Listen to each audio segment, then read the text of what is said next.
Welcome to the Rushfield lunch with our very distinguished guest, who I will formally introduce in just a moment as we get a quorum here. Everybody come in, take a seat, get something to eat, get comfortable. Prepare your questions, your comments, your heckles. We're ready for them all. You can send them in at the bottom there, and we will give it just another minute before as people come in, and we'll see where it goes. So where do we find you today, Franklin? Well, I'm in LA. I'm just in my home office on the east side, just in between soccer games, honestly. I know you tweeted that I have apparently scheduled this during a very important match of No, it worked out well. For some reason, I was under the impression this is a 2-hour conversation, which I don't oh yeah. believe that it actually is. So it actually works out perfectly because there was the morning match between England and the Netherlands in the Women's Euros, which was a very important match, and England just throttled them. But the Real Madrid PSG match does not start until noon, so it actually works out near perfectly. That is very nice. All right, let's get going here. It's Yeah. just checking to make sure we're live on the app, but people come in. Please, once again, give us your questions, your comments, your heckles, anything. And I am delighted to introduce our extremely distinguished there's someone since I started this was on my very short list of people to have on, and someone who, frankly, if you put together a list of if you put together a panel discussion of sort of the most interesting people in Hollywood, and the most thoughtful people in Hollywood, if that panel was one person or more, this gentleman would be a member of it. That's very I kind. refer, of course, to Franklin Leonard, founder and CEO of the Blacklist, who has had an amazing career.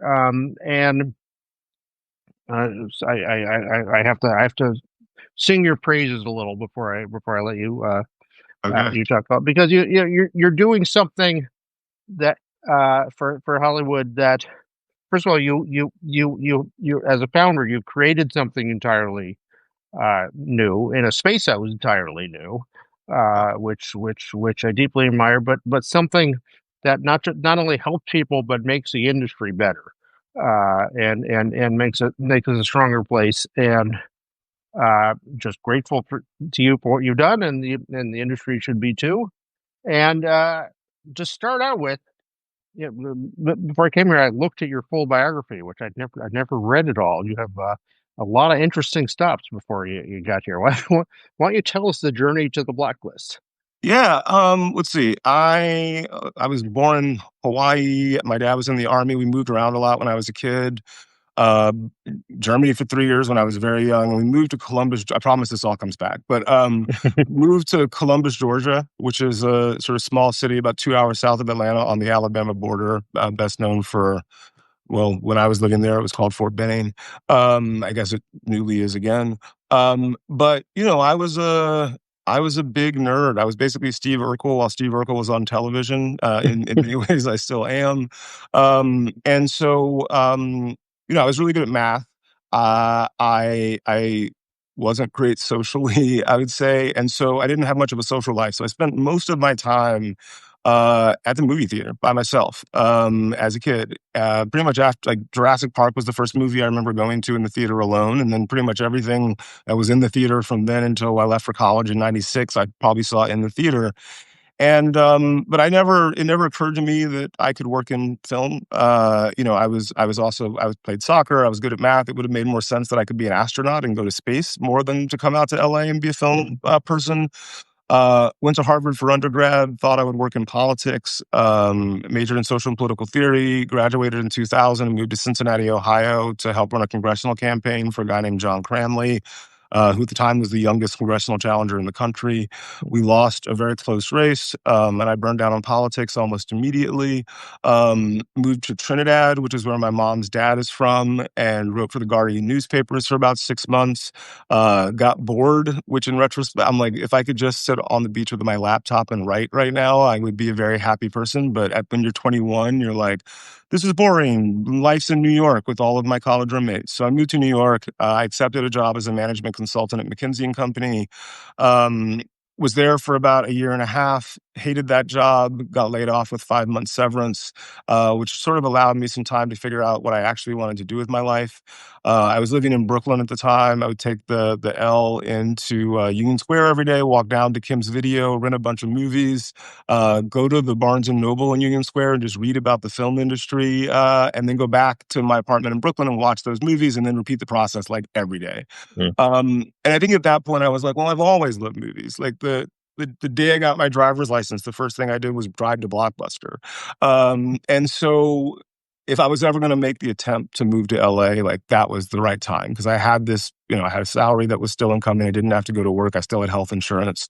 So I moved to LA March of 2003, got a job my second day in town as an assistant at CAA, working in the motion picture lit department for a woman named Rowena Arguelles, who's still a close friend and basically like my older sister. Was there for a year, was briefly a junior executive at John Goldwyn's company when he had a deal at Paramount, went from there to Leonardo DiCaprio's production company. And I realized very early on that my job was finding good material. Agents and managers would call me every day and say, "Hey, got this new script. You should read it. Leo's going to want to do this as his next movie." And I knew if I had a competitive advantage in this business, it was never going to be that I was the cool guy who like was friends with actors or knew the right clubs to go to, but I could outread people. I majored in social and political theory. Reading 10 screenplays over the weekend is nothing compared to reading like 300 pages of Jürgen Habermas and like trying to understand what the hell I was reading. So I just read everything. And most of the stuff that I was reading, I would say fell in the category of like mediocre to bad.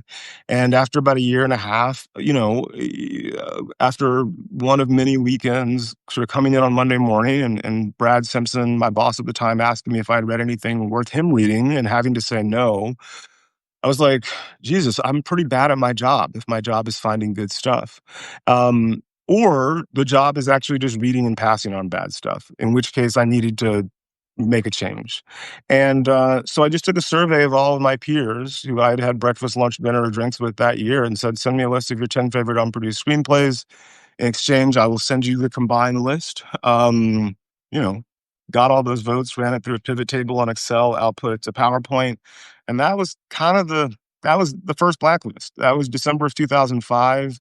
We've done 20 of them now every year since then. Those scripts have gone on to great success.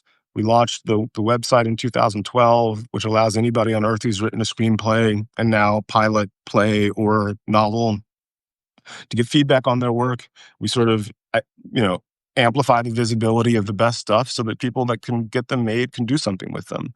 And again, I think for me, it was always I think I came to the business thinking with a great deal of reverence for writers. I was like, someone, even when I was younger, someone went into a room by themselves and wrote this story that everything else is built atop. And so I came out here thinking everybody must have a lot of reverence for writers. That's where the value is. And what I found, and what I think everybody knows, is that there isn't that reverence really. And I think we all lose because of it. And so I've always, the North Star has always been building a better mousetrap to find great writing for the benefit of everybody. Um, Very interesting. So we've hit a technical issue here. Apparently, Oh, I've been informed by our people. So for some reason, if you're with us now, Substack is telling the world that this chat has ended. So oh, what we're gonna do, and we'll have the videos for both. So we'll patch them together and all appear like one. I'm gonna shut this down and I'm okay, gonna restart one. So great, everybody that's why our numbers stop going up here. So got it. so everybody stand by, and You're going to get a new one. This is very, very odd. Forgive me. This is a new technology, and we're all just learning it. But stand by and check the Substack app in about 30 seconds, and we will open the door on a new chat. All So right, let's very do it. sorry about that, Franklin. No worries. We'll keep going. All right. We're live. Okay. All right, we are up again. Everybody, come back in. For those of you who were with us before, we had a previous version of this. It suffered a little technical glitch, so we are restarting. We're back. And we had Franklin had just told us about his background there. Look, that we soared past the numbers that we had there before. Exactly. And I want you can go back when all of this is posted on the site and watch a video of we were talking Franklin about his extensive and varied background leading up to the blacklist. One thing that stands out to me, we actually have very similar backgrounds in a couple ways. We both worked in politics and we both were script readers. So it makes us essentially the same person, I would say. But the one thing about working in politics that I always say and doing other things is, and the thing I really advise people who are coming into media first is, like, before you become a writer, like, get some kind of experience in the world. And for me, working on campaigns, it was just a great way to see all sorts of communities and all sorts of people and just have a sense of how the world works, and just bringing some kind of experience of a broader, vaster canvas to it. I could not agree more. I mean, it's the advice that I give a lot of young writers. It's like, go live a life. Know what it's like to have to make rent, to put food on your table, travel, get your heart broken, ask out the person that you've been afraid to ask out, get rejected, fails, come back after failing. Because at the end of the day, like, all of these things are attempts to tell stories about that human experience. And if you haven't really experienced anything, or you haven't felt the things that your audience has felt, it's going to be hard to communicate with them about those feelings, which I think is sort of the fundamental underpinning of all of this stuff. I had an uncle, or a friend's uncle, who used to always say the only way to get to know a city is to get lost in it. It's a metaphor for life that I use. I think so. Tell me, we were talking a little about this before, but before we went live. But in this time, you've been reading through screenplays, and how has the screenwriting trade changed, and how has what people come into it face changed, and how do you talk to folks about that? Yeah, I mean, look, I think it's very difficult for me to have any real sense of a macro point of view on it, because I'm also not a writer. So I'm only seeing it at like 40,000 feet, but seeing it at 40,000 feet across a long enough timeline, I think, is very difficult for anybody to wrap their head around, and I know it is for me. I also just have to be transparent about the fact that I have a number of biases because of where I'm situated within that ecosystem. What I'd say is, writers have always been undervalued in this industry, both in a practical sense, in the sense of, like, their work contributes more to the success of film and television than the industry acknowledges in how writers are treated and how they're financially compensated. Like, that's always been true. I think that has gotten worse in the 20 odd years that I've been in the industry. But I also think that because of technology, because of the internet, because of a lot of things, because of the blacklist, I'll again, with my biases stipulated, I'll add that I think it's easier to get great work to people who can do something with it. And I also think that because the price of making things has theoretically come down in some cases, it's possible to do things that you couldn't have done 2-3 decades ago. Like, I talk about this a lot, but, like, for me, when I was thinking about coming to the industry, I certainly was like, well, maybe I should just get a camera and try to make something. And, like, getting a decent camera was a 5-figure proposition. Those cameras have worse, image capturing capabilities than the phone that you and I are talking on right now on the internet. Yeah. So, and that's not to say that everybody should just get their iPhone and go make a movie, but you can, and you can make things and distribute them online. And I think the other thing that's interesting that I don't think enough people talk about is just the availability of being able to watch film history. I talked in our first live about the fact that when I got my driver's license, I drove to Blockbuster. That was the first thing I did when I got my driver's license, and even that Blockbuster in my hometown in West Central Georgia, had a limited selection of movies.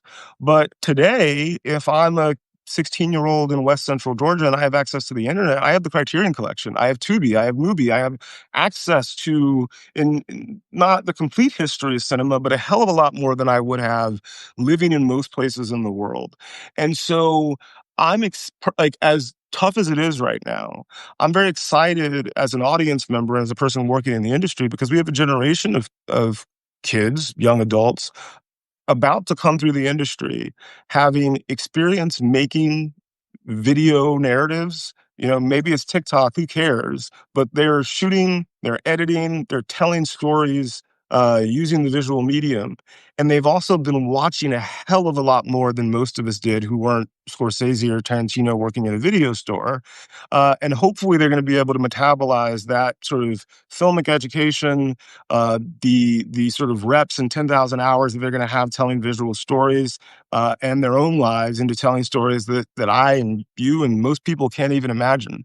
The question is there an infrastructure built for them that will allow them to get the resources necessary to make those movies at scale and distribute them at scale and be compensated in a way that reflects what they've created?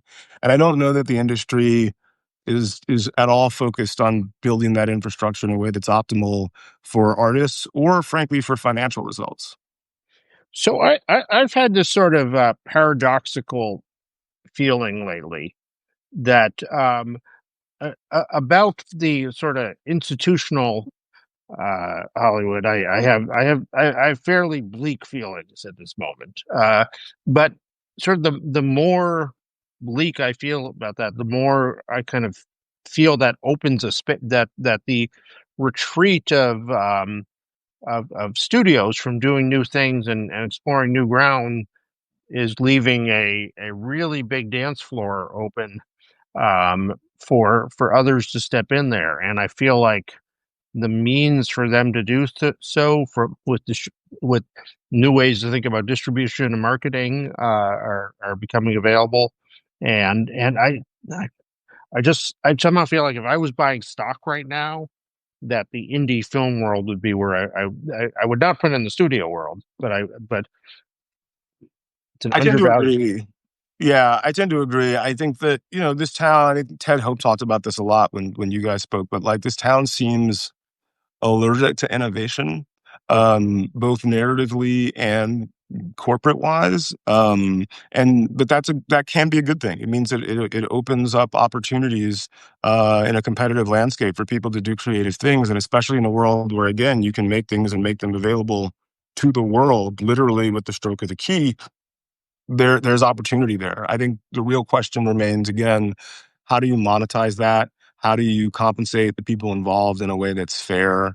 Um, but again, I whenever I'm feeling pessimistic, which is my natural state, Yep. my what I try to do is seek out creative people doing amazing things, because that's always going to make me feel a little bit more optimistic. Every time I'm like, oh, the film business is dead, I find myself at Toronto or Telluride or Sundance and I see one movie and I'm like, well, if that's possible, what else is possible? Right. And that, I think, I hold on to maybe too naively, because I do think that the forces that resist that change, uh, and resist the let's say transformational models for building an optimal infrastructure, an optimal meritocracy. Those are very strong forces. This is also a very capital intensive business. Even as prices to make things go down, we all have a phone in our pocket. Competing. If you really wanted to build something to compete with a studio, to compete with major streamers, you need billions of dollars. Like I just don't believe that, like, in the short term, moderately capitalized startup can really threaten the institutional incumbency that a lot of these companies have. And so the question is like, will there be any deep-pocketed folks who have vision and a long-term vision who want to build something? And more often than not, those folks get co-opted by the industry because the reasons that they want to invest in this stuff have little to do with building infrastructure and everything to do with wanting to be proximate to glamour. By the way, for the folks coming in, and I see a lot of faces I recognize from Film Stack out there, and Hi, glad to Rita. glad to have them with us. But if you have comments, questions, anything else, please write them in the beginning. We'd love to love to have you join in this lunch here. Um, but on what you were saying, you are more than anyone in touch with sort of the grassroots of screenwriting. What people are coming with. Do you feel like imagination lives and flourishes? And at the say, are you when you see this week's crop, or do you still feel like there's there's no reason to feel this is shut down? Yeah, absolutely. I'd first say that there are definitely people who are more in touch with the grassroots of screenwriting than I am. And I think a lot about the people who um, were on the front lines of the strike, who were organizing their fellow union members, not because it benefited them personally, not because they thought that they were necessarily going to get paid better when the strike was over, but just because. Um, it was the right thing to do, and they were stronger together. Those are the people that I personally really admire. I mean, I do have the benefit of advantage of seeing a large volume of material that's coming from, everywhere, literally, not just the agencies, not just LA and New York. And yeah, it gives me hope. Every week the Blacklist sends out an email to our industry professional membership that is the scripts that got an 8 out of 10 or better from one of our readers. And that's about 3 to 3.5% of the scripts that we evaluate historically. So it's the strongest stuff, and we have a very narrow filter for obvious reasons. And every week there's a few things, sometimes more than a few things, that I read the log line of, and I'm like, oh, that's a movie I'd see. If the script is really good, someone should probably do something with it. And that's really why we built the site in the first place, is to find great stuff and share it with people who can get it made. And so, look, if that ever ends, if we go on a run of like a year and none of it sounds interesting, or our readers are like, none of this is good, then, we may be in a different situation. But I have a great deal of, like, there is no dearth of great storytellers and writers in the world. The question is the industry set up to find those great storytellers wherever they are? Like, not because Yeah. you know the right person because your dad was in a frat with somebody who works at CIA or Disney, but because you're a great writer, right? Yeah, are we set up to find those people? Are we set up to provide them the support that will allow them to continue to be great writers, and subsist, to live, especially in the early stages of their career? And are we appropriately valuing those people's contributions?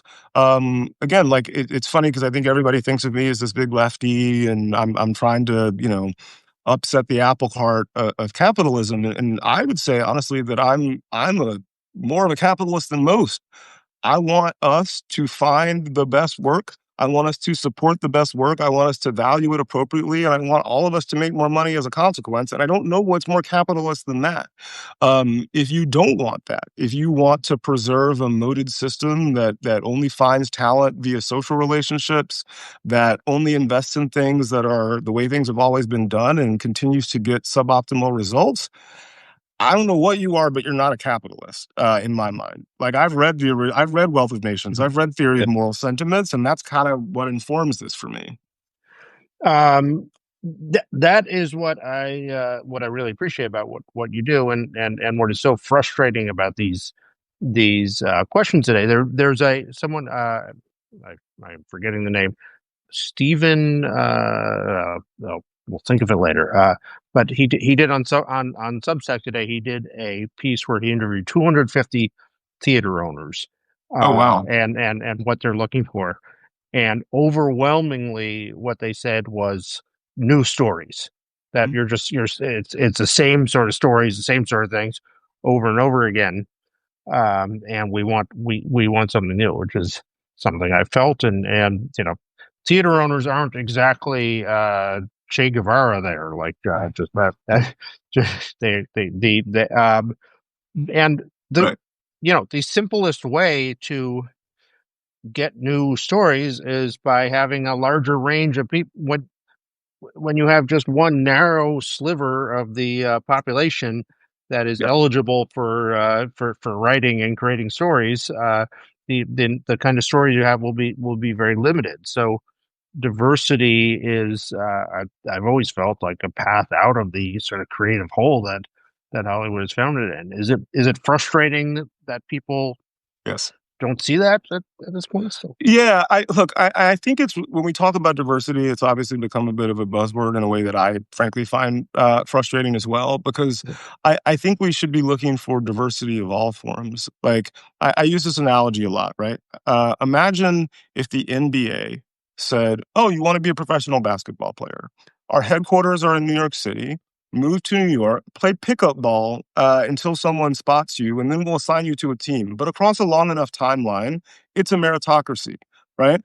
And oh, if you're friends with somebody who owns a team, or you know somebody who's a VP of basketball operations, you'll probably be able to get a job a little bit faster. But don't worry, if you don't have that, move to New York. It'll all work out if you're actually talented, right? Like, that has been the industry's position since, time ad infinitum.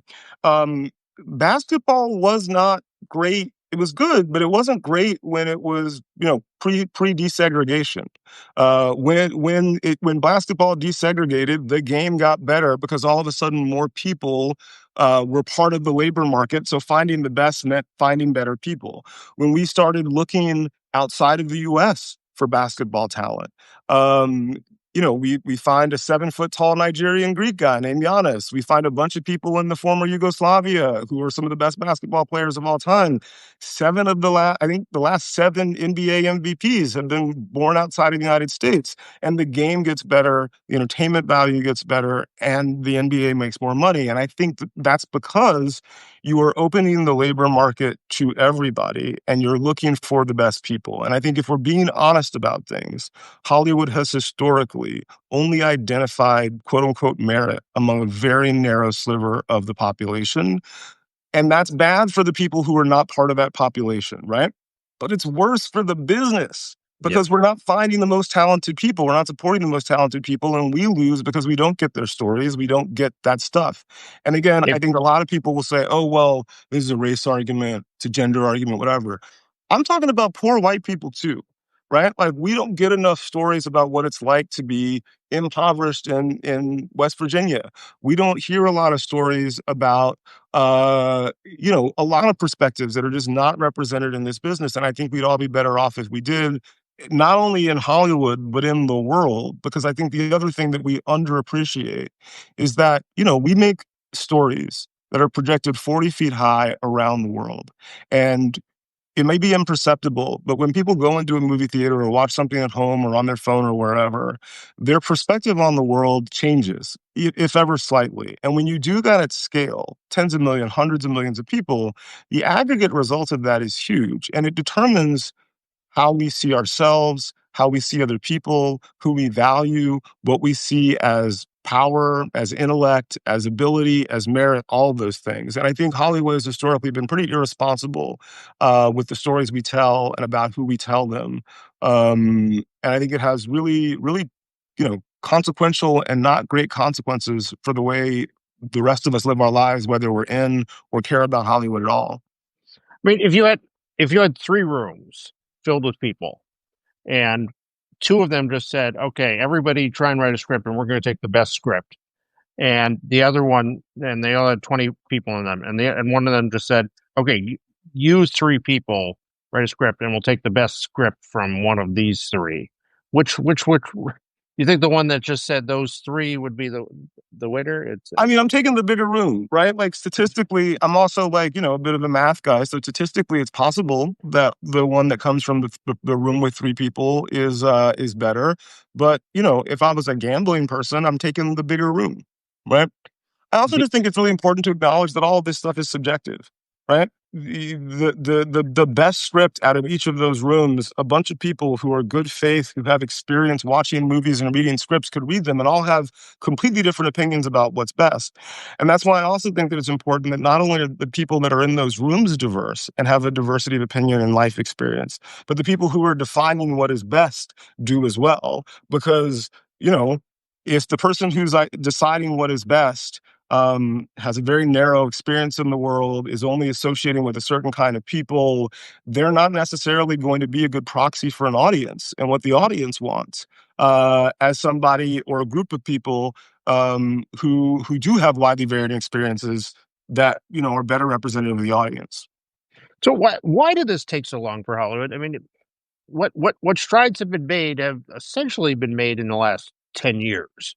And 10 years ago was like really late in history. Like that was that 10 years ago was not like 1963. That was this it was well into the 2000s. And yet Hollywood remained very closed off in the kind of stories it tells and the kind of people it hired in a way that, like, I don't actually know about any other industry because I've never worked in any, but I can't imagine would be acceptable anywhere else. Yeah, Why did that persist for so long? I would argue that it continues to persist. I think that there was a great deal of sort of self-congratulation over the last 10 years about progress that we've made, and I don't know that the Yeah. numbers really reflect that in a significant way. Do you think they don't, or I mean, look, I think there's been some progress made, but how long till our freedom?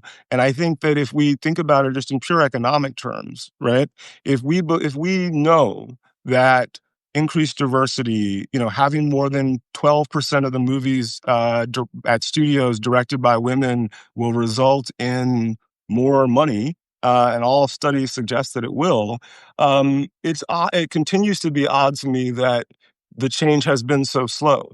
Think about how fast the industry adapted to the streaming revolution, right? Because they knew there was money to be made and they were worried about losing money. But there hasn't been the same speed, the same commitment of resources, the same prioritization of solving this other problem, which, we know has the potential to unlock as much as $50 billion on an annual basis for the industry as a whole. And, I always come back to this McKinsey study that came out the year after George Floyd was murdered.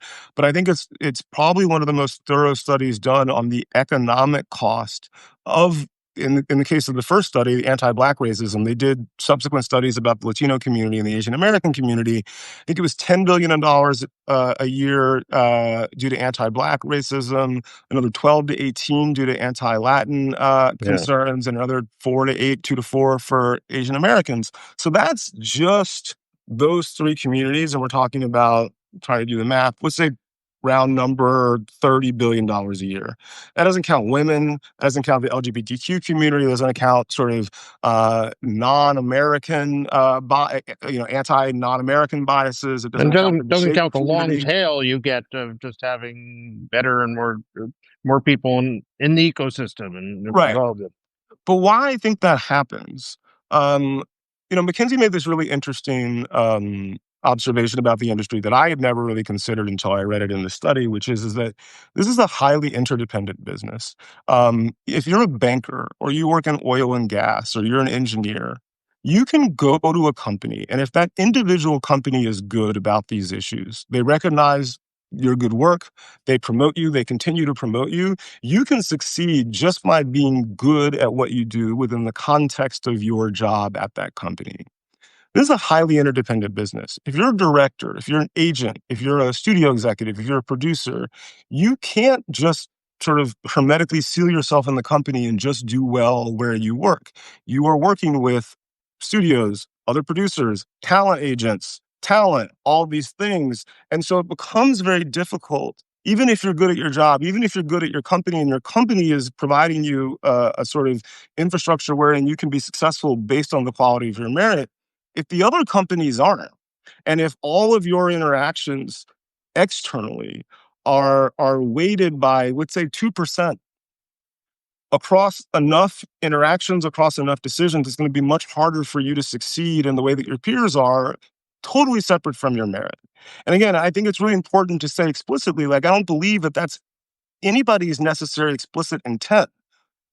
But if there's unconscious bias, and I hate that term, but let's say it's that, and it's 2% harder for a Black woman to get considered to be a director, to get an agent, to be considered for assignments when she goes out to a studio, to get cast, to get financing, to get the financing for the second movie, to get appropriate marketing spend, to get fair consideration from a critic core that the ratio between white male critics and Black women critics is 30-1, right?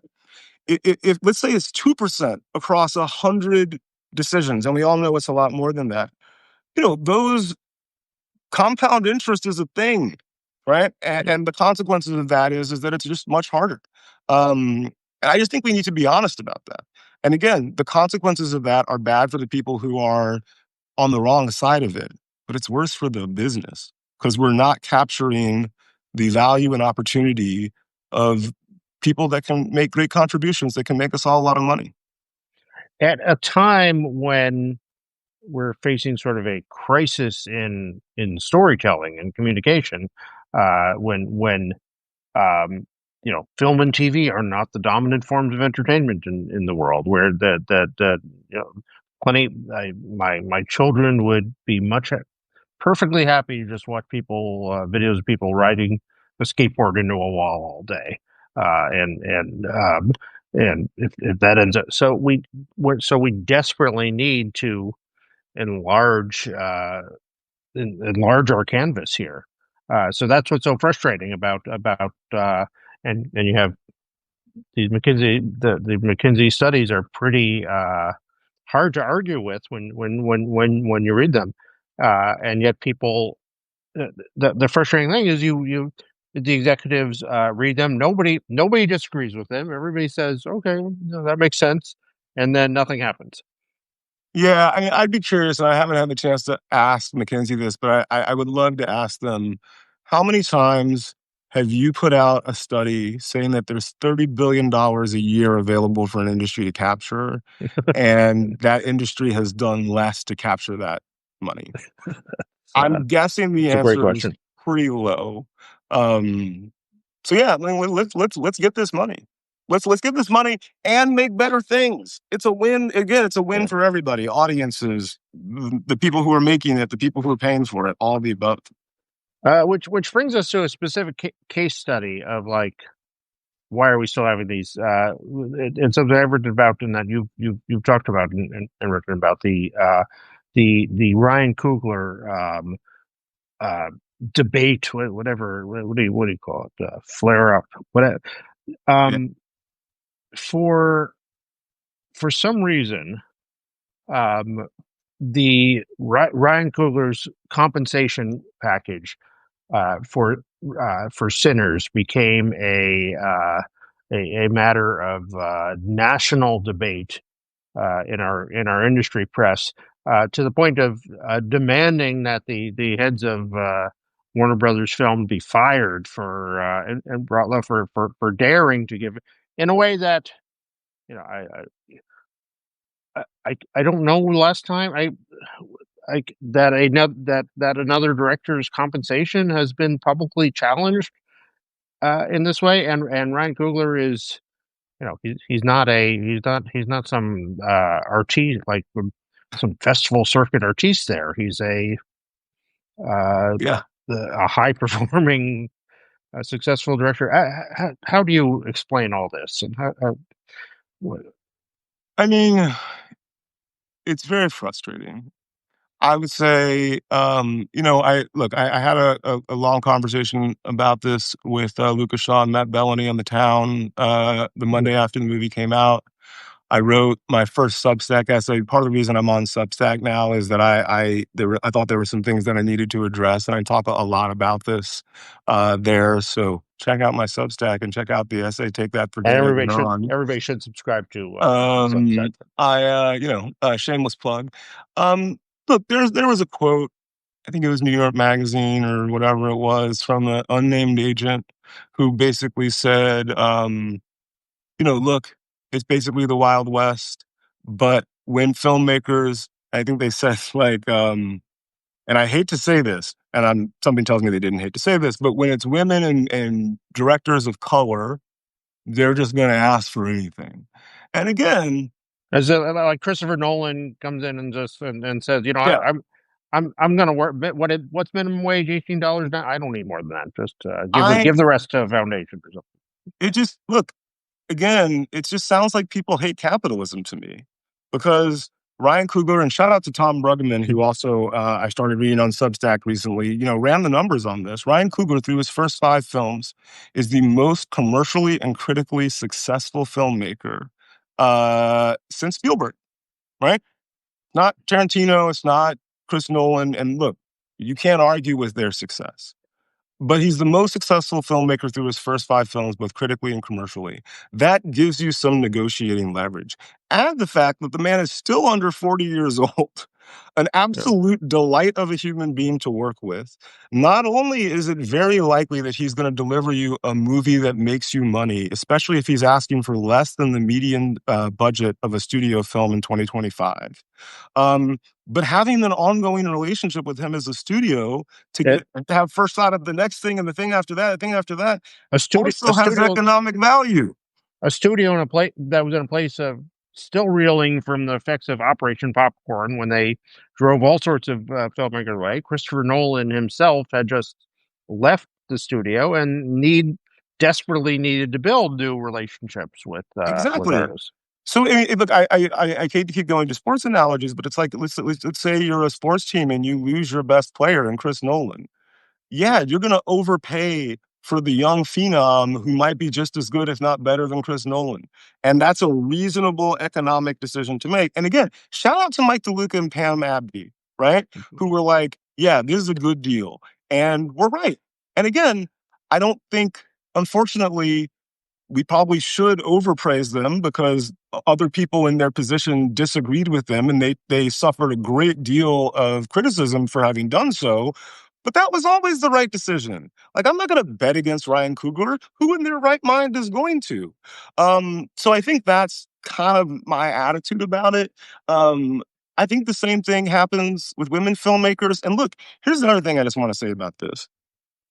There isn't a Black woman filmmaker who could even be in that position because of all of the or a Latina woman filmmaker because of all the difficulties to even get to that position in the first place. I know for a fact that there are people equivalently talented to Ryan Coogler out there trying to get to where he is right now who haven't even had the chance unrelated to their talent. And so I just think, again, I just think we need to be honest about these conversations that we're having, how we're talking about the value of things, how we're talking about the value of people, um, because right sizing that, optimizing around that would be beneficial for us all.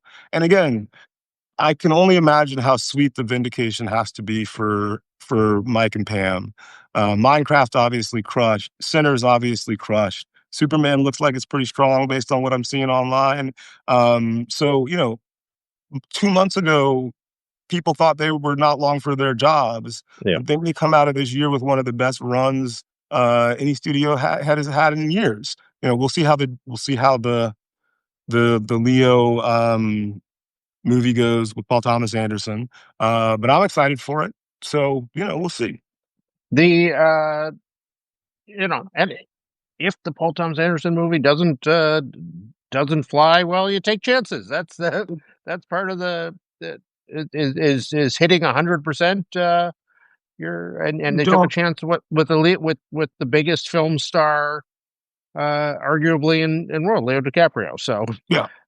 but so when we talk about that, I get frustrated, Richard, but maybe you tell me if I'm looking at it, because I feel like every time they talk about this, it's like talking to some congressional committee.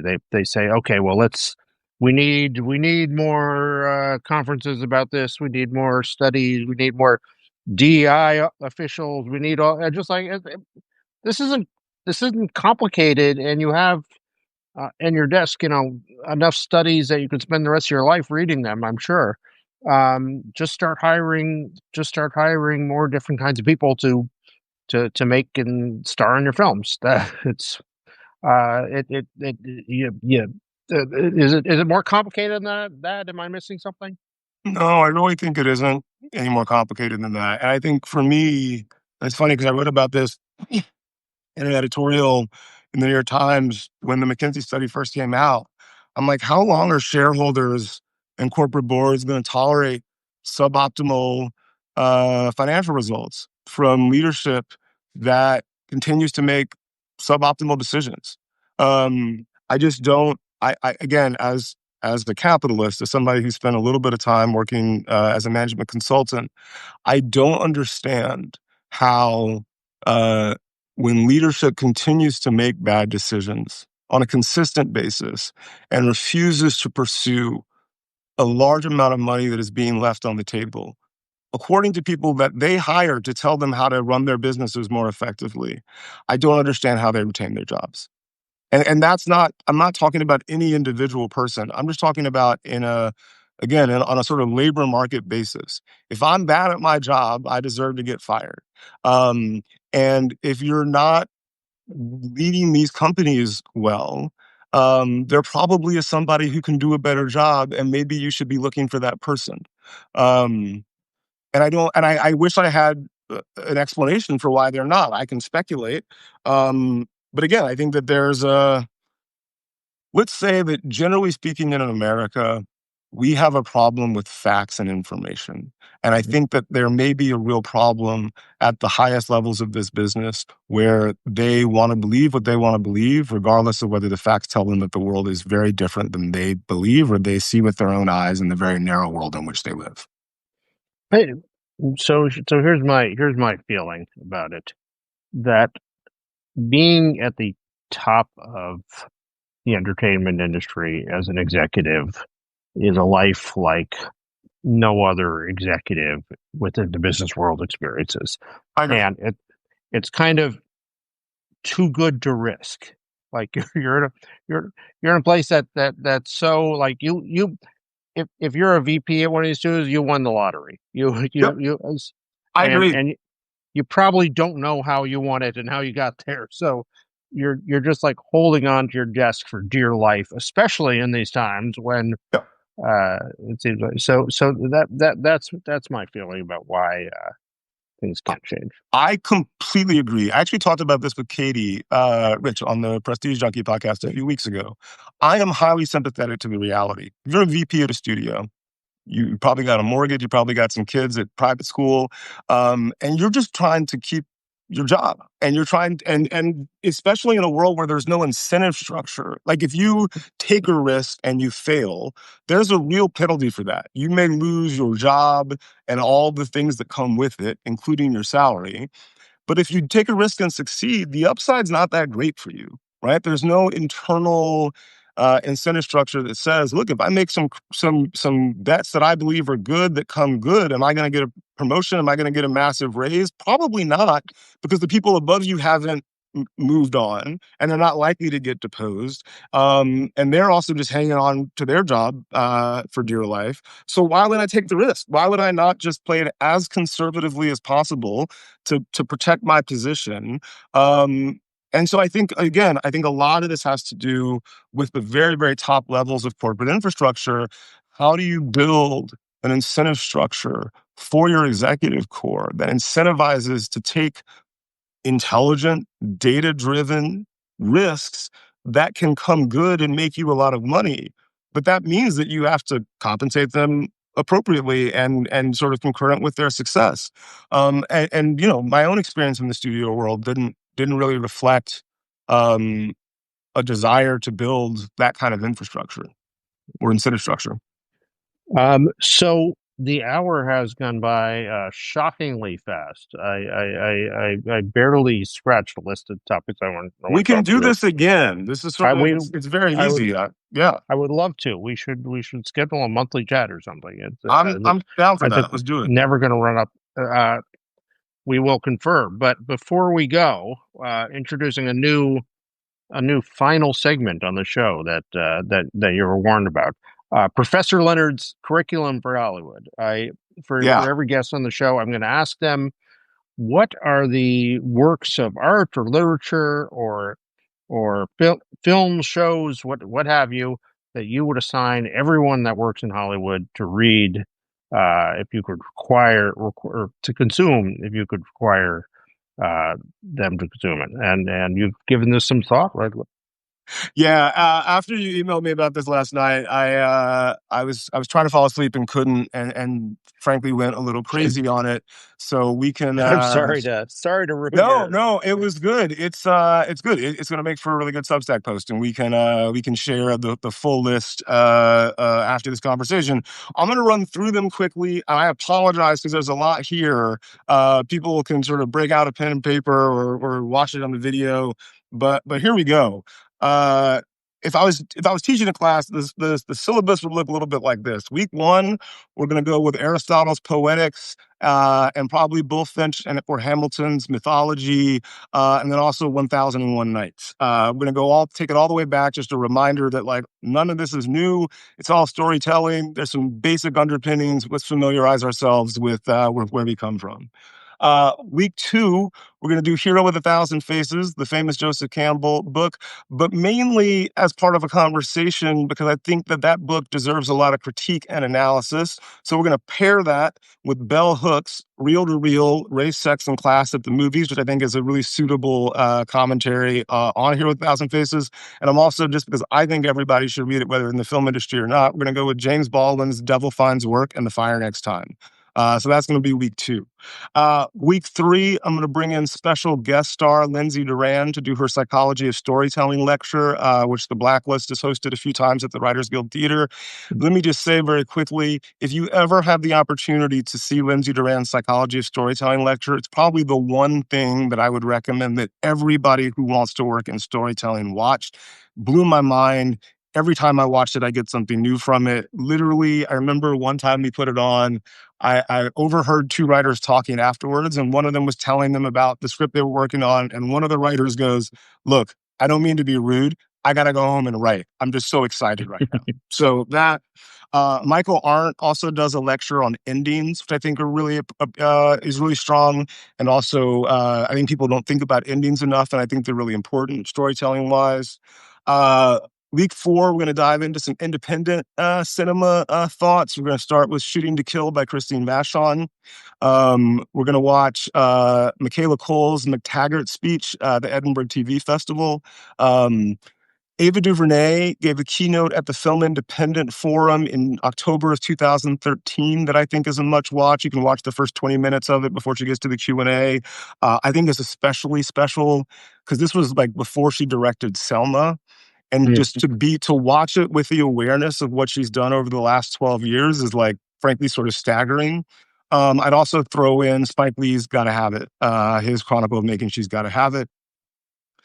Week five, we're going to do Norman Lear's Even This I Get to Experience, and Barry Diller's book, Who Knew, which I've just read and I cannot recommend highly enough. I don't normally recommend the audiobooks, but the audiobook for Barry Diller's book, incredible. This is a man who understands storytelling. When you listen to it, you'll understand what I mean.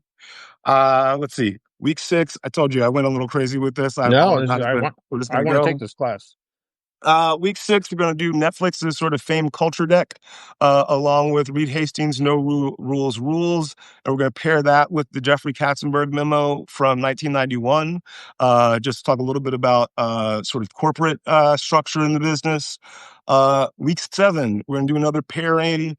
Nassim Taleb's Black Swan, which I think has a lot of relevance to the business when we're looking at events that are highly unusual, blockbusters, sort of unanticipated successes, and the way people tend to look back at that and retrofit their thinking in attempt to explain that. And then I'd pair that with Michael Lewis's Moneyball, which is sort of, for me, a fundamental text about valuation and misvaluation in an industry that thinks they know what they're doing and they don't. Tying it all together, week eight, there's a sort of legendary, I would say, essay of feminist theory by Joe Friedman called The Tyranny of Structurelessness, that talks about the ways in which, if you have a business that is not an organization that is non-hierarchical and it's sort of based on social relationships, it's inevitable that there's going to evolve a hierarchy regardless. And it typically protects the people who have incumbent power. So I think that's a must read for anybody, but particularly in the film and television industry, even though it's not, thought of as a text related to that. And then I would throw in the McKinsey studies and all of Annenberg Inclusion Initiative's data to sort of talk about the ways in which Hollywood, by supposedly having structurelessness, results in a business that, ends up excluding a lot of people to their own consequence. And then week 9, because this is what professors do, I want to sign my own book that I'm in the process of working on right now. So if anybody wants to buy that when it comes, whenever that happens, or if someone wants to buy it and pay me to write it right now, we should have a conversation. But what I will also say is that my Substack is really me sort of in the training facility, trying to force myself to write more in long form rather than just 280 character tweets, which has become my default. So, like I said, I got a little carried away, Yep. but yeah, there we go. Perfectly. That bravo. If you've been following the comments, I think you've been drafted to actually teach this class now. And I think everybody, including myself, wants to take it very badly. So Here's what I'd say. Look, here's what I'd say. I don't know that I'm a good teacher. I'm good at what I'm good at, but I think like primary text, read them with friends, talk about them with friends. Maybe what we'll do on my Substack is that I'll come up with a reading list and we can have like a reading group or something, and people can have conversations about the text in the comments. But uh, I don't have any special knowledge, right? I think the knowledge that I have, to the extent that I have it, comes from just kind of listening and trying to pay attention. And anybody can do that. And anybody can read these things. They're all available at bookstores or just for free on the internet. Um, and uh, and yeah, educate yourselves, I guess. uh, I'm still trying to. there have been many of our commenters demand that we post this list, and if you send it to us this I'll video put together a bibliography and I'll share it.